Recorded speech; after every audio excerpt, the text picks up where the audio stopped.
దేవుని ఘనమైన పరిశుద్ధ నామములో మీ అందరికీ కూడా శుభాలు, వందనాలండి. ప్రభు మిమ్మును మీ కుటుంబాన్ని దీవించి ఆశీర్వదించునుగాక. మరొకసారి ప్రభు నాకు ఇచ్చిన ఈ మంచి సమయాన్ని బట్టి దేవుని ఎంతగానో స్తుతిస్తున్నాను. అందరూ బాగున్నారా అండి? అందరూ బాగున్నారని నమ్ముచున్నాను. మరి కొన్ని దినాల నుంచి కీర్తన గ్రంథాలలో కొన్ని విషయాల్ని ధ్యానిస్తున్నాము. ఈరోజు ప్రభు ఇచ్చే చక్కటి వాగ్దానాన్ని మీ జీవితంలో దేవుడు నెరవేర్చునుగాక. ఈ 128వ కీర్తనలో చాలా చక్కటి విషయాలు ప్రభు వ్రాయించి పరిశుద్ధాత్మ ద్వారా మనకుంచాడు. వాటిని ఒకసారి మనం ధ్యానించడానికి ప్రయత్నం చేద్దాం. 128 వచనాన్ని కనుక చూస్తే, కీర్తన గ్రంథం, యెహోవాయందు భయభక్తులు కలిగి ఆయన త్రోవలయందు నడుచువారు ధన్యులు. నిశ్చయముగా నీవు నీ చేతుల కష్టార్జితము అనుభవించదువు, నువ్వు ధన్యుడవు, నీకు మేలు కలుగును. నిజమే, ఈ చివరి దినాలలో మన జీవితంలో దేవుని యందు భయభక్తులు కలిగి ఆయన త్రోవలో నడవాల. మనము మన కుటుంబం ప్రభు అనుగ్రహించిన ఆ మంచి త్రోవలు, అనగా శ్రేష్టమైన క్రీస్తు యేసు త్రోవలు ఎప్పుడైతే భయభక్తులు కలిగి నడుస్తామో వారందరూ కూడా ధన్యులని దేవుని యొక్క వాక్యం అంటుంది. నిజమే, ఆయన యందు భయభక్తులు కలిగి, అనగా క్రీస్తునందు యెహోవాయందు భయభక్తులు కలిగి ఆయన త్రోవలి యందు నడుచువారు ధన్యులు. ఈ రోజులో చిన్నలేమి పెద్దలేమి దేవుని యొక్క త్రోవను విడిచి చెడు యొక్క త్రోవలో నడుచటం మనం చూస్తున్నాం. మరి అపవాది యొక్క త్రోవలు, సాతాను యొక్క త్రోవలు, అనగా చెడ్డ స్నేహాల యొక్క త్రోవలో నడవక దేవుని త్రోవలో నడిచిన మన జీవితాలకు ఎంతో నెమ్మది, ఎంతో సమాధానం. నిశ్చయముగా నీవు నీ చేతుల కష్టార్జితం అనుభవించదు. ఇందులో మొదటిగా ఆయన త్రోవలో భయభక్తులతో నడవాలంట.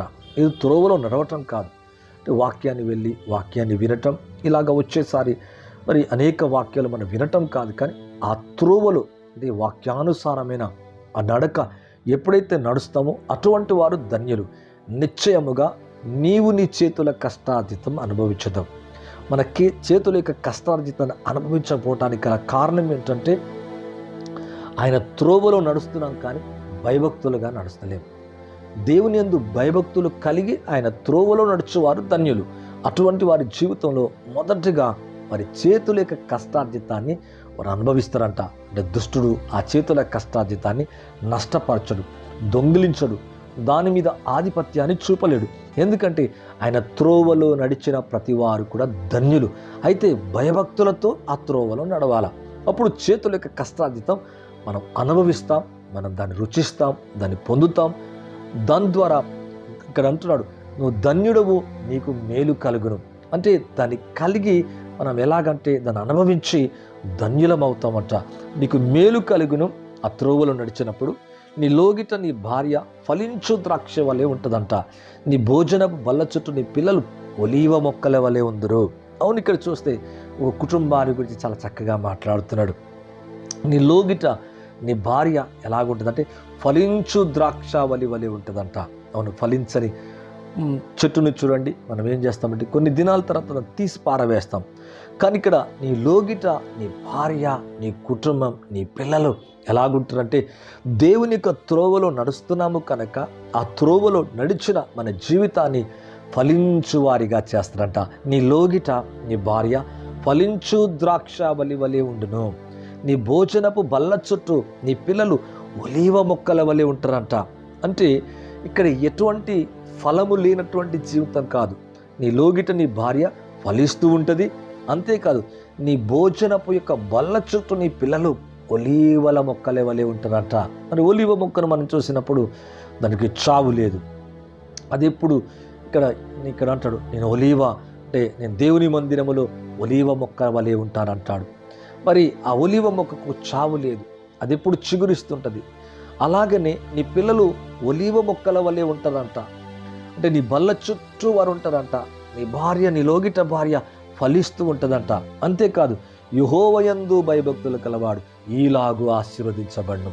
ఎలాగూ ఆయన త్రోవలో నడిచినప్పుడు, మరి ఆయన భయభక్తులు కలిగి నడిచినప్పుడు ఆ నడిచేవారంతా ధన్యులు. వారి చేతుల కష్టార్జితం అనుభవిస్తారు, వారు ధన్యులవుతారు, వారికి మేలు కలుగుతుంది. అంతేకాదు, వారి భార్య ఫలించు ద్రాక్షవల్లి వలె ఉంటుందంట. వారి భోజనపు బల్ల చుట్టూ వారి పిల్లలు ఒలీవ మొక్కల వలె ఉంటారు. ఈలాగున ఆశీర్వదించబడతారంట. అది దాని యొక్క బెనిఫిట్.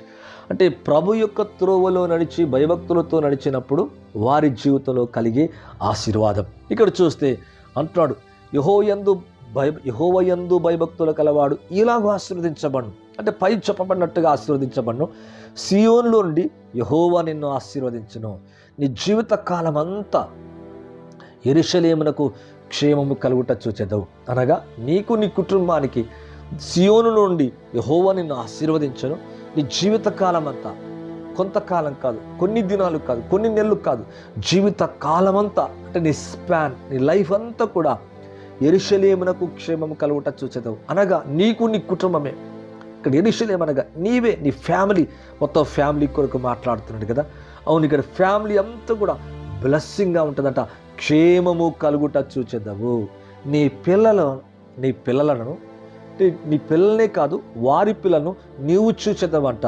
మరి యాకోబు మరి తన కుమారుడైన యోసేపునే కాదు, యోసేపుకు పుట్టిన కుమారుని కూడా చూస్తున్నాడు. అలాగా చాలామంది భక్తులు ఎలాగంటే వారి పిల్లల్ని చూడటమే కాదు, వారి పిల్లల సంతానం వరకు చూచి బ్రతికి దేవునికి సన్నిధికి వెళ్ళినట్టుగా చూస్తున్నాం. ఇక్కడ అంటున్నాడు, నీ పిల్లలను చూచెదవు, ఇశ్రాయేలు మీద సమాధానం ఉండునుగాక. అవును, అటువంటి ఆయుష్, అటువంటి దీర్ఘాయుష్, అటువంటి నెమ్మది గల జీవితాన్ని ప్రభునికి ఇవ్వాలనుకుంటున్నాడు. యెరూషలేమునకు క్షేమం కలుగుట చూచెదవు. అనగా నీ ఇంటికి క్షేమం కలుగుతుంది. సియోను నుండి యెహోవా నిన్ను ఆశీర్వదించెను. ఇశ్రాయేలు మీద సమాధానం ఉండునుగాక. అనగా దేవుని బిడ్డల మీద, దేవుని ప్రజల మీద, నీ పిల్లల మీద, నీ కుటుంబం మీద, నీ ఇంటి మీద ఎల్లప్పుడూ క్షేమాన్ని, సమాధానాన్ని దేవుడు ఇవ్వాలనుకుంటాడు. నీ భోజన బల్ల చుట్టూ కూడా నీ పిల్లలు ఎలాగుంటారంటే ఒలీవ మొక్కల వలె ఉంటారంట. ఏ కీడు, ఏ హాని, ఎటువంటి వ్యతిరేకత, ఎటువంటి దుష్టుని కార్యాలు ఏవి కూడా నీకే కానీ నీ పిల్లలకే కానీ కలగకుండా క్షేమాన్ని దేవుడు కలగచేయాలని కోరుకుంటాడు. అవును, యెహోవాయందు భయభక్తులు కలిగి ఉండాలా. ఆయన యందు భయభక్తులు కలిగి ఆయన త్రోవలో నడవాలా. అంటే ప్రతి పలుకులో దేవుని గూర్చిన భయముతో కూడిన పలుకుండాలా. మన హృదయం నిండా, మనస్సు నిండా ఈ చివరి దినాల్లో దేవుని భయము, భక్తి లేనటువంటి అనేక కుటుంబాలని చూస్తున్నాం. మరి ఈర్ష్య, ద్వేషం, లేదా కోపం, లేదా అసూయ, వాటిని మనము నేర్చుకోక, మన పిల్లలకు నేర్పక వాటిని ఏం చేస్తున్నామంటే భక్తిలో పెంచి పోషించాల్సింది బదులుగా ఈ లోక విషయాల్ని మనము అనేక విషయాల్లోకి మనం వెళ్తున్నాం. అలా కాకుండా మరి భయభక్తులు కలిగి ఆయన త్రోవలో నడిచినప్పుడు నిశ్చయంగా దేవుడు మనల్ని ఆశీర్వదిస్తాడు. చిన్న వయసులోనే నీ పిల్లలు గొప్ప ఉత్తీర్ణత కలిగి చదువులో ఉన్నతంగా ఉంటారు, మంచి భవిష్యత్తు ఉంటుంది. మరి తక్కువ వయసులో చక్కటి సెటిల్మెంట్ ఉంటుంది, మంచి ఫ్యూచర్ ఉంటుంది, మంచి భవిష్యత్తును కూడా కలగచేస్తాడు. మరి ప్రభువు చివరి దినాల్లో నిజంగా ఆయన యందు భయభక్తులు కలిగి ఉన్నామా? ఆయన త్రోవలో నడుస్తున్నామా? ఆయన త్రోవలో నడిచినప్పుడు నీ కష్టార్జితము, నీ చేతుల కష్టార్జితాన్ని నిశ్చయంగా నువ్వు అనుభవిస్తావంట. మరి ఒకవేళ నీ చేతుల కష్టార్జితం అంతా రోగానికి, వ్యాధికి, లేకపోతే హాస్పిటల్కి, లేకపోతే అనేక విషయాలకి అది పాడైపోతుందా? అలా కాకుండా దేవుడు ఈ యొక్క వాక్యాన్ని వింటున్న వినికిడిలో ప్రభు మిమ్మల్ని దీవించునుగాక. ఆయన త్రోవలో నడుచుకోవడానికి ఈరోజు స్థిరపరచుకుందాం, ఒక నిశ్చయాన్ని చేసుకుందాం, ఒక తీర్మానం చేసుకుందాం, అంటే విశ్వాసంతో ఒక నిర్ణయం తెచ్చుకుందాం. ప్రభా, నీ త్రోవలని నేనే కాదు, నా పిల్లలు, నా కుటుంబం నిశ్చయంగా నీ త్రోవలో నడిచుటకు సాయం చేయండి. నేను ఆరాధించుటకు, మిమ్మల్ని గణపరచుటకు, ప్రార్థించుటకు, స్తుతించుటకు నాతో పడిన పిల్లలంతా నిజంగా నా భోజన బల్ల చుట్టూ నా పిల్లలంతా ఒలీవ మొక్కల వలె ఉంటారు అన్నట్టుగా తండ్రి, మేము అనుదినం భోజనం చేసేటప్పుడు నాయన ప్రతిసారి అయ్యా మిమ్మల్ని స్తుతించాలా, మిమ్మల్ని గణపరచాలా, మిమ్మల్ని అయ్యా తను కొనియాడాలా, కీర్తించాలా, మిమ్మల్ని గూర్చి పాడాలా. అయ్యా మేము పాడుతూ ఆరాధించి ఆ రాకకు సిద్ధపరచుకునేలాగా అందరికీ సహాయం చేయని ఎప్పుడైతే కోరుకుంటావో నువ్వు ధన్యుడవు, నీకు మేలు కలుగుతుంది. నీ లోగిట నీ భార్య ద్రాక్షవల్లి వలె ఫలిస్తూనే ఉంటుంది. నీ భోజన బల్ల చుట్టూ నీ పిల్లలు ఒలివ మొక్కల వలె ఎదుగుతూనే ఉంటారు. ఇలాగున దేవుడు నిన్ను ఆశీర్వదిస్తాడు. సియోను నుండి నిన్ను ఆశీర్వదించి నీ జీవిత కాలమంతా కూడా క్షేమము కలుగుట నువ్వు చూస్తావు. నీ పిల్లల్ని నువ్వు చూస్తావు. అంతేకాదు ఇశ్రాయేలు మీద దేవుని యొక్క సమాధానం ఉంటుందంట. అనగా నీకు నీ కుటుంబానికి ఎల్లప్పుడూ సమాధానం ఉంటుంది. అటువంటి కృప, అటువంటి ఆశీర్వాదం యేసయ్య నీకు నాకు మనందరికీ దేవుడు దయచేయునుగాక. పరిశుద్ధుడైన తండ్రి, ఎవరైతే ఇక వాక్యాన్ని వింటున్నారో ప్రభా, వారి జీవితాల్లో తండ్రి బలమైన కార్యములు చేయండి, క్షేమాన్ని కలగచేయండి, సియోను నుండి ఆశీర్వదించండి ప్రభా. అయ్యా తండ్రి, వారికి నెమ్మది కలగచేయండి, వారి పిల్లల్ని చూచేలాగా దీర్ఘాయుష్యు కలగచేయండి అయ్యా. అన్నిటికంటే ముఖ్యంగా అయ్యా ఆ రాకలు మేమందరం కూడా కుటుంబంగా ఎత్తబడే గొప్ప పరిశుద్ధత, నీతి, యథార్థత, భయభక్తులు కలిగిన జీవితము కలిగి చెడుతనాన్ని విసర్జించే కృప నాకు, మాకు, అందరికీ దయచేయమని మరొక్కసారి మీ నామములో అయ్యా ప్రతి ఒక్కరిని కూడా దీవించమని అయ్యా మీరు అలా చేస్తున్నందుకు వందనాలు చెల్లిస్తూ నజరేయుడగు యేసుక్రీస్తు నామములో అడిగి వేడుకుంటున్నాను తండ్రి. Amen and amen. Thank you అండి. God bless you all. Praise the lord.